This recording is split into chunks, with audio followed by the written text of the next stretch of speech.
return. And when Trey signed with you guys, did you anticipate him having the type of impact that he's having? How many questions you gonna ask at one time? All right, I figured I'd get him out. Darren's return, I thought he did fine. I didn't think he pushed it. But that's not because of his hammy. That's because he's sick. I was nervous he wasn't going to play. And then I'd have to tell you guys again, something came up, and you guys will say I'm bullshitting you, which I'm not at all. I've been 100% honest. But I thought he did fine. But I didn't plan on playing him 17 and a half minutes the first half. I wanted to play about 14. And then when he got however many he got to start the second half, he was gassed. And I didn't think, if it had been a close game, may have been different, but I wasn't going to try to play him over 27 anyway, so I thought, why even put him back out there? But I thought he was fine. I thought Trey was great. I thought Trey was, you could make a case that Trey was the best player in the game, and you could make a case Melvin was the best player in the game second half, because Melvin created all the pace when we kind of distanced ourselves a little bit. But yeah, those guys did well. Bill, you've had games where you guys haven't closed out the first half well. Here you get it out to 8 on that 3 by Trey at the end. How important was that in the overall pace of the game, and what was your perspective? I think Gurley told me this, and he comes up with something that's actually relevant, maybe once every year. So he told me something that we went on a 23-3 run from the under 4 till the under 4 the first half till the under 16. Is that basically right? So obviously that was the key part to the game. And you're right, we haven't closed out first halves very well, so that was good. But Trey making that shot, that was also luck too. So I don't think anybody deserves too much credit for that. Bill, how do you think your guys played with Darren instead of you talked about? Actually, I didn't think we played great with him. I thought we stood, and there wasn't any ball and body movement. And the way they guarded the ball screens and hard hedged, we didn't play behind it and take advantage of it. I didn't think we played great. But on the flip side, I think there was 4 or 5 times he could have gotten a paint touch and didn't do it, because I think he was just trying to fit in. I told him, hey, you're sick. It's your first game back. You haven't played in a month or whatever. Hey, let it come to you. When I don't think he's a let it come to me type of guy. So he'll be better. He'll be better next time. I thought he's fine this time, but I don't think we did a lot to help him, and vice versa. Right. Well, did you anticipate that being part of the process of reintegrating him? That the other guys learning how to play with him would be. I did, but I didn't anticipate him being sick.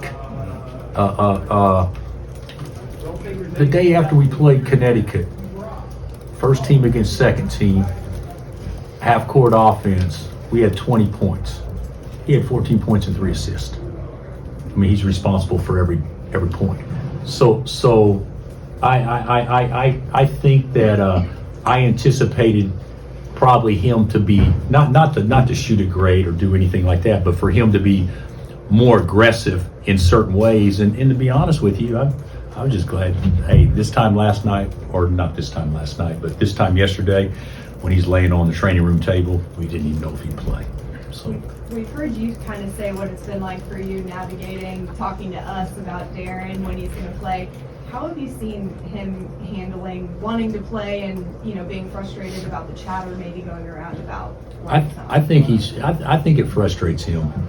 It's the world we live in today's time, though. It's BS though. That kid's over there getting 4 treatments a day for 45 minutes every treatment. That kid spends more time shooting on his own than anybody else, maybe that I've ever coached. That kid wants to be out there so bad, and then whenever I say whatever I'm going to say, it's not enough for me to say it's day to day, which that's what it's been, day to day. So there's always a reason why somebody can say something negative. If he had a compound fracture, nobody would say anything. because you can see it. This you can't see. And fortunately, it wasn't bad enough that it was to keep him totally out, because he did practice, but it wasn't good enough that he could play the way he needs to play. So Bill, there's no tweak it in some kind of way. Later, I saw Cheddar like working on him. I think we do that a lot. But no, he said he had nothing in his hamstring or back of his knee, so nothing. And do you think the NIL component of this and the new world we're in has created a different dialogue around things like this? I mean, as far as from outside people? Yeah. Absolutely. I mean, how many people look at our guys now and say, we're going to watch these guys grow up before our very eyes if they're making what is perceived to be a substantial amount of money? It's that way all across America. It's a different world, but that's also the world that we say it's so great for the kids. So great for the kids. One of the consequences of it being so great for the kids is you also give people a reason to have opinions and talk. That's just the way it is. I think in his situation, it may be good for him, because he's going to get talked about a lot moving forward. Hey, it's all preparation for him. So I don't see it as, I see it as part of the process more than I see it as a negative, if that makes any sense to you. But just wonder what stood out to you about the atmosphere, and to what degree you think it speaks to the sense of the rivalry. Well, hey, I was told a couple of days ago that we'd only sold 11,000 tickets. So it's a different deal because it's not part of our season ticket package. And then I get here and I see that. I thought it was pretty darn good. I thought the crowd showed up. I actually was very pleasantly surprised how many students showed up, because I don't even know what the students cost, because it wasn't part of their package, was it? It wasn't part of the package, but they did have tickets a lot. Yeah, that's what I'm saying though, but they had to pay on top of what the package is. So to me, I thought the crowd was great. I thought we did a great job, doing whatever we did to get the numbers there. And I don't know what the final numbers were, but I thought it was good. It wasn't UConn and now in Fieldhouse, but I thought it was still very good. Dennis seemed to be speaking also. Dennis, despite being on the other end of this, was like really, I think, moved by the way it felt in here. How much do you feel like it does reflect the rivalry itself, though, and how much do you want to keep seeing it go on? Well, I initially wanted to play the game. So last year at this time, driving back from Columbia, I was just as soon to be over right then. But yeah, I obviously feel better this year, but I don't know what's going to happen in the future with scheduling, because people will have opinions about that. But guys, on scheduling, moving forward, you schedule based on where can you go make some money, because that's the world we're living in. That players error deal and these things that are coming up like that, it's hard to pass those things up. So, depending on how, Champions Classic and everything else, depending on how many games you got, because we overscheduled this year. I mean, this is a hard schedule this year for us, especially. We obviously didn't know we wouldn't be full strength, but it's been a hard schedule for us. Got time for a couple more. Coach Trey talked about the locker room celebration and how close these guys are. Do you see that, the closeness, and is it something that you've seen that maybe the last couple of years? You just seen this team is really close. I actually think this team's closer than the last couple of years' teams. So not those guys didn't like each other, but there seems to be a more commonality of what's important to these guys. You got a bunch of 25-year-olds that, or 24-year-olds that, all are in serious relationships or whatever, and you end up spending all your time doing something different than hanging out with your brothers, which is fine. But this year we don't have that as much. They pretty much hang together all the time. Bill, what was your perspective on the situation with the double technical before halftime? I didn't know anything. Maury said he flopped. I said, you touched him.